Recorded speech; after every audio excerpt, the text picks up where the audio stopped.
नमस्कार। Supreme court की ओर से आज एक बड़ा फैसला सुनाया गया है। मुख्य चुनाव आयुक्त और चुनाव आयुक्तों की नियुक्ति को लेकर यह ऐतिहासिक फैसला सुप्रीम कोर्ट की ओर से सुनाया गया है। 5 सदस्यीय बेंच ने कहा यह कमेटी नामों की सिफारिश राष्ट्रपति को करेगी। इसके बाद राष्ट्रपति इस पर मुहर लगाएंगे। उच्च न्यायालय ने अपने आदेश में साफ कहा है कि यह प्रोसेस तब तक लागू रहेगी जब तक संसद चुनाव आयुक्तों की नियुक्ति को लेकर कोई कानून नहीं बना देता। सुप्रीम कोर्ट ने अपने फैसले में यह कहा कि यह चयन प्रक्रिया सीबीआई डायरेक्टर की तर्ज पर होनी चाहिए। कोर्ट के इस आदेश के बाद सबसे बड़ा सवाल यह खड़ा हो गया है कि आखिर यह फैसला इतना अहम क्यों है। इससे देश भर में होने वाले चुनाव कितने बदल जाएंगे। क्या सरकार कोर्ट के इस फैसले को चुनौती भी दे सकती है। यह फैसला कब से लागू किया जाएगा, कब लागू हो सकता है, आपको इसे भी समझाते हैं। सुप्रीम कोर्ट ने वीरवार को चुनाव आयोग को लेकर बड़ा फैसला सुनाया। सर्वोच्च अदालत ने मुख्य निर्वाचन आयुक्त और निर्वाचन आयुक्तों की नियुक्ति के लिए पैनल बनाने का फैसला दिया। इस पैनल में प्रधानमंत्री, लोकसभा में नेता प्रतिपक्ष या सबसे बड़ी विपक्षी पार्टी के नेता और चीफ जस्टिस ऑफ इंडिया शामिल होंगे। यही पैनल मुख्य चुनाव आयुक्त और चुनाव आयुक्तों का चयन करेगा। हालांकि अंतिम फैसला राष्ट्रपति का ही होगा, लेकिन इस फैसले को बेहद अहम माना जा रहा है।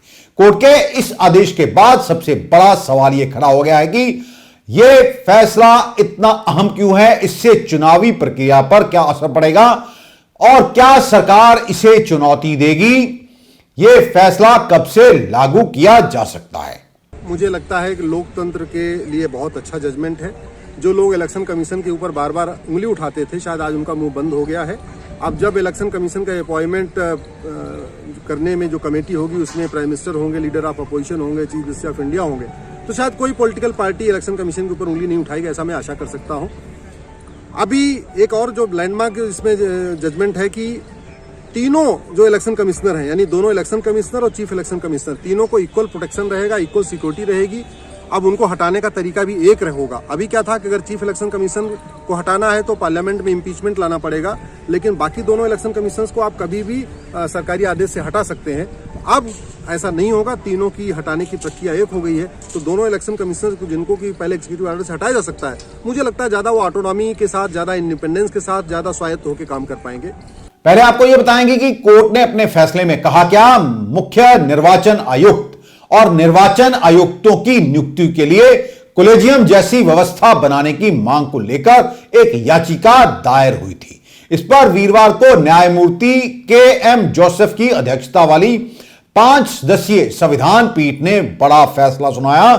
कोर्ट ने अपने फैसले में कहा कि प्रधानमंत्री, लोकसभा में प्रतिपक्ष के नेता या सबसे बड़ी विपक्षी पार्टी के नेता और चीफ जस्टिस ऑफ इंडिया की कमेटी मुख्य चुनाव आयुक्त और चुनाव आयुक्तों का चयन करेगी। हालांकि नियुक्ति का अधिकार राष्ट्रपति के पास ही रहेगा।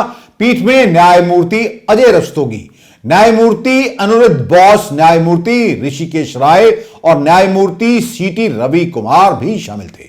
खास बात है कि सुप्रीम कोर्ट ने यह फैसला सर्वसम्मति से सुनाया है। आपको यह बता दें कि 2017 में एक जनहित याचिका दायर हुई और चुनाव आयुक्त और इसे अधिक मजबूत और स्वतंत्र बनाने के लिए ठोस कदम उठाने की मांग की गई थी। इस याचिका में मुख्य चुनाव आयुक्त समेत अन्य आयुक्तों की नियुक्ति को भी पारदर्शी बनाने की बात कही गई थी।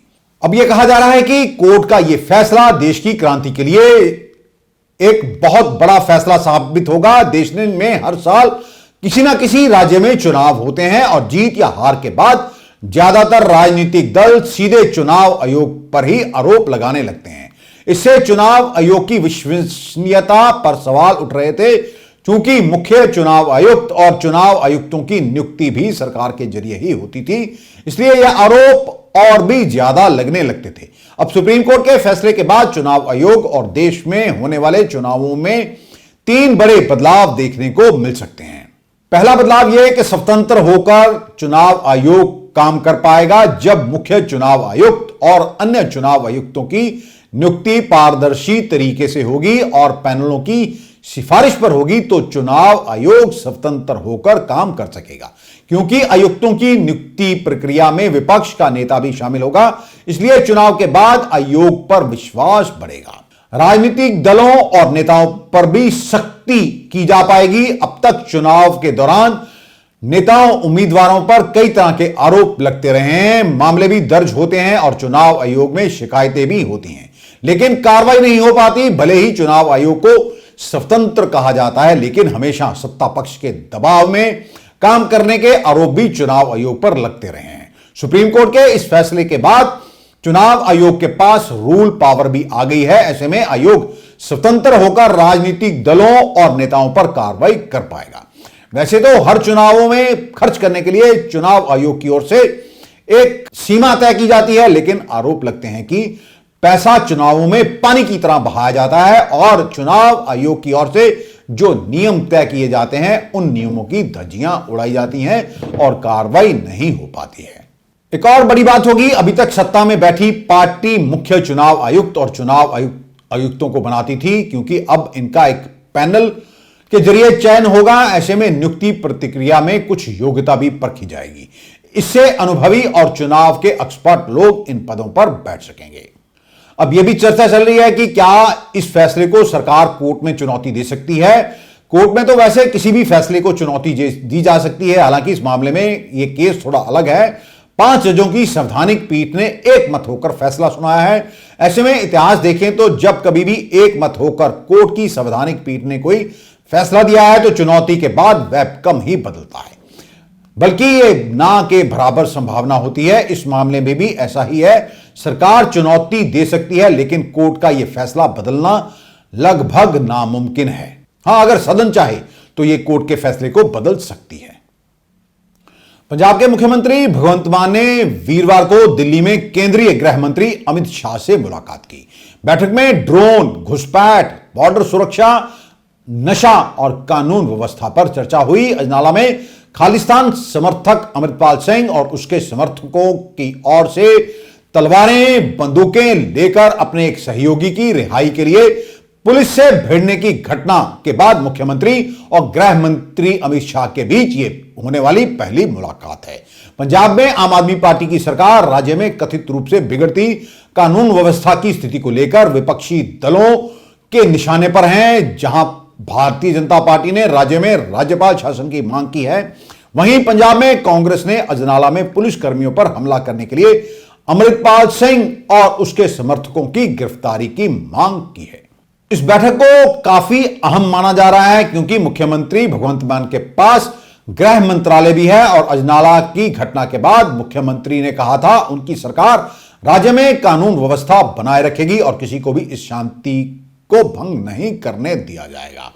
पंजाब के आतंकवाद के दौर का जिक्र करते हुए मान ने यह कहा है कि अतीत में काले दिनों के कारण राज्य और यहां के लोगों को बहुत कुछ झेलना पड़ा और वह केवल शांति और प्रगति चाहते हैं। मान ने यह भी कहा, हालांकि कुछ विखंडित करने वाली ताकतें लगातार राज्य की शांति और प्रगति को पटड़ी से उतारने की कोशिशें कर रही हैं, लेकिन वे अपने नापाक मंसूबों में कामयाब नहीं होंगी। आपको बता दें कि जब से अमृतपाल सिंह को लेकर घटनाएं हुई हैं, खासकर अजनाला की घटना, तभी से लेकर विपक्ष लगातार लॉ एंड ऑर्डर की स्थिति को लेकर सरकार पर हावी हो रहा है और प्रदेश में राष्ट्रपति शासन लगाने की मांग की जा रही है। आपको बता दें कि यह घटना है 23 फरवरी की और आज हो चला है 2 मार्च। हालांकि पंजाब के डीजीपी गौरव यादव ने स्पष्ट किया था कि कार्रवाई होगी, लोगों की पहचान की जाएगी, लेकिन अभी तक मामले को हुए लगभग 8 दिन होने को हैं, एक भी मामला दर्ज नहीं किया गया है। क्या सरकार किसी के दबाव में काम कर रही है? यह सबसे बड़ा सवाल है। 4 लाख रुपए की रिश्वत लेने के मामले में बठिंडा देहात के गिरफ्तार विधायक अमित रतन कोटफत्ता को अदालत ने आज वीरवार को 14 दिन के जुडिशली रिमांड में भेज दिया। वह पटियाला जेल में बंद रहेंगे। अमित रतन कोटफत्ता को 22 फरवरी की रात करनाल से गिरफ्तार किया गया था। उसी दिन से वह विजिलेंस के पास रिमांड पर थे। इस मौके पर आम आदमी पार्टी के विधायक अमित रतन ने कहा कि उन्हें न्यायपालिका पर पूरा भरोसा है। आपको बता दें कि विधायक अमित रतन कोट फतेह के वकील हरपिंदर सिंह सिद्धू का यह कहना था कि रिमांड के दौरान विजिलेंस को उनके क्लाइंट से कुछ नहीं मिला है, इसलिए अब उन्हें और रिमांड पर देने की जरूरत नहीं है। हाँ जी, ਅੱਜ ਉਹਨਾਂ ਦਾ ਜੁਡੀਸ਼ੀਅਲ ਰਿਮਾਂਡ ਹੋ ਗਿਆ ਜੀ ਤੇ ਸਾਡੀ ਰਿਕੁਐਸਟ ਤੇ ਵੀ ਇੱਥੇ ਬਠਿੰਡੇ ਗੈਂਗਸਟਰਸ ਜ਼ਿਆਦੇ ਨੇ ਜੀ ਵੀ ਇਹਨਾਂ ਨੂੰ ਪਟਿਆਲੇ ਸ਼ਿਫਟ ਕੀਤਾ ਜਾਵੇ। ਉਹ ਸਾਡੀ ਰਿਕੁਐਸਟ ਨੂੰ ਮੰਨਦੇ ਹੋਏ ਜੱਜ ਸਾਹਿਬ ਨੇ 16/3 ਵਾਸਤੇ ਜੁਡੀਸ਼ੀਅਲ ਰਿਮਾਂਡ ਸੈਂਟਰਲ ਜੇਲ੍ਹ ਪਟਿਆਲੇ ਦਾ ਕਰਤਾ ਉਹਨਾਂ ਦਾ।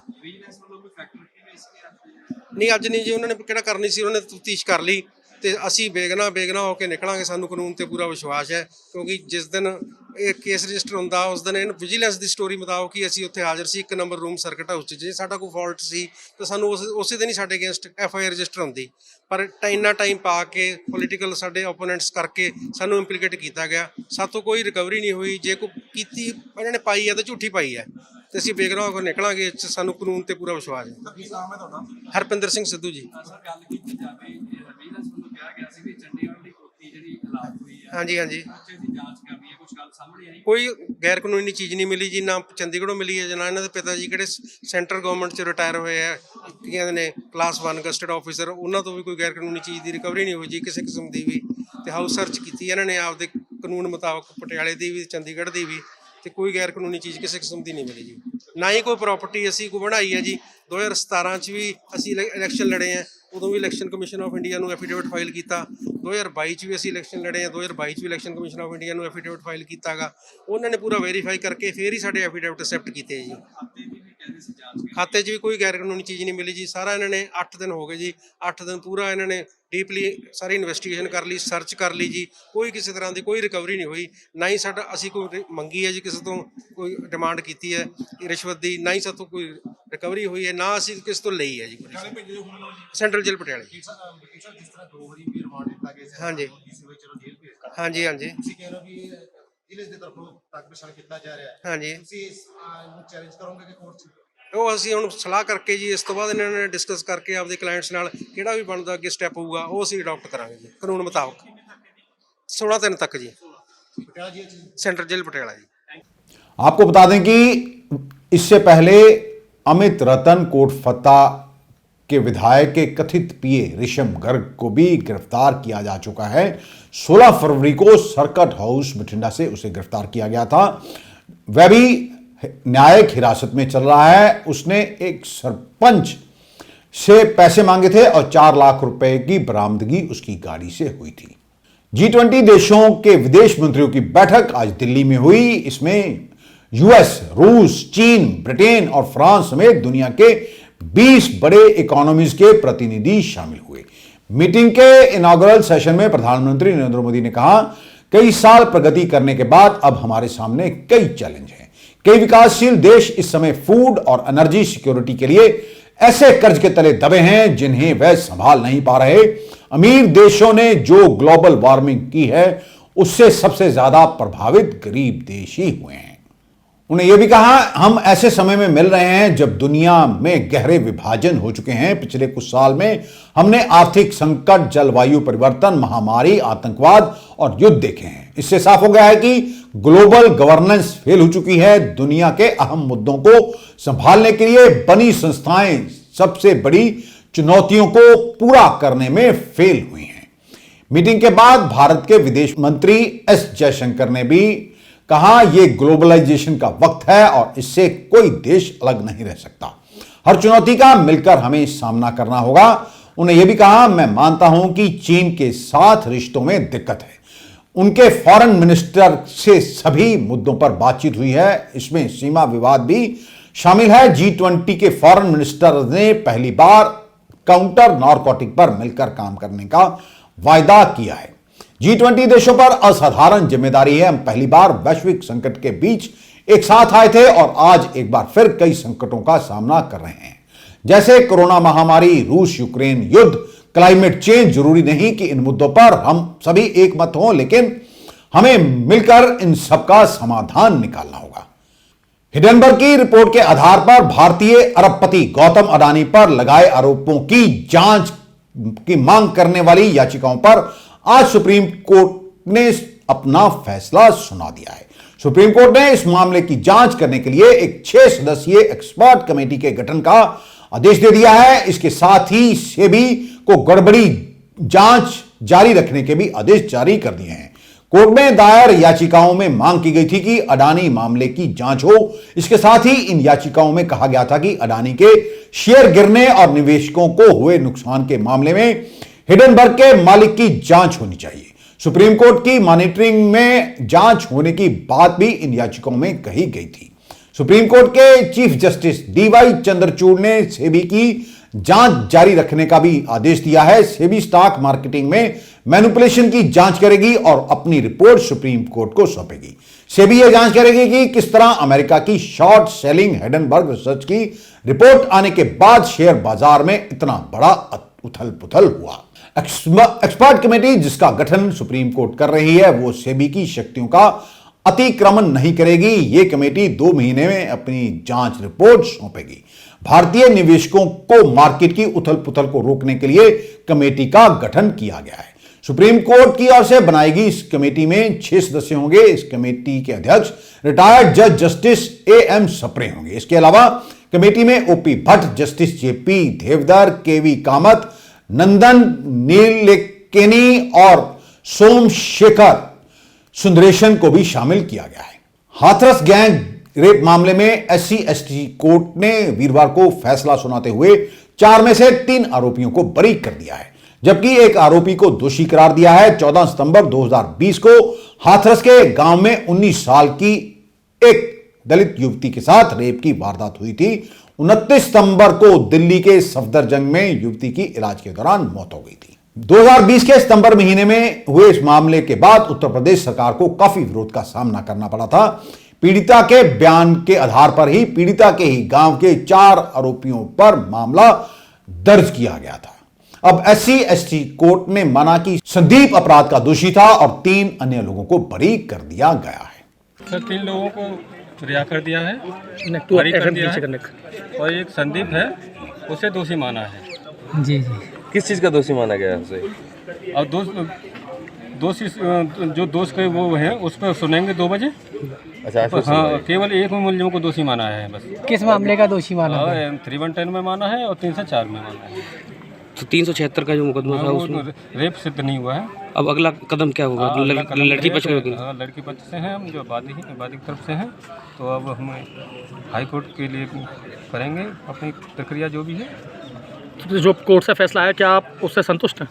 संतुष्ट नहीं है, आगे अपील करेंगे। इस मामले में लवकुश की मां का कहना है कि वो कोर्ट के इस फैसले से खुश है और मानती हैं कि चारों आरोपी निर्दोष हैं। कोर्ट का फैसला आया है, क्या कहेंगे आप इस पर? क्या कहेंगे, वो तो बढ़िया है जो कोर्ट ने फैसला लो, बढ़िया बढ़िया बात है। नहीं, 2.5 साल चारों वालों का निर्दोष है, चारों 2.5 साल लगा फैसले को। हाँ, 2.5 साल तो आपने तो बचाव भी किया था, पानी भी पिलाया था। पिलाया जो तो पहले ही छपे गए भैया। हाँ, पानी भी पिलाया था आपने। कोर्ट के फैसले से कितना संतुष्ट हैं आप? हम तो खूब संतुष्ट हैं जब बच्चा नहीं बरी कर दे तो, और ये हो रहा है वो बाबू बरी कर दे। आज के लिए बस इतना ही। कल आपके समक्ष फिर हाजिर होंगे, तब तक के लिए नमस्कार।